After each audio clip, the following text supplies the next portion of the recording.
urratxak biziguz, kapitalismoan krisialdi sakoneko krisisen murgildutega eta gauzak abesa edan dixin aldatzen dabiz, baina ez guk nahiko gonken orabidi. Hain zuzen be, gitxi batzon interese josteko kapitalismo basati xaua sortzen dabiz. Eskubide gitxia eta prekaritate zintzapalkuntza geixa zabalduko daben bertzino bat. Kapitalak beharrezko hauke beran interesak bermatuko dabezan mendekuk, lan zikin egingo dabenak eta baitxebe mundu zein Euskal Herri justu baten alde burrukan dabezenak jopuntun ipiniko dabezenak.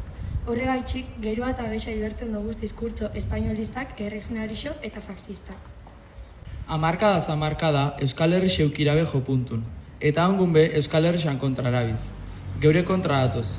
Hemen bakauzelako aukerak, zapalkuntza baiko herrixera ikitzeko aukerak. Garaxak burruki eskatzen dau, fasismoai ez ezateko, baina batez be Euskal Herri irabazteko ordu duelako.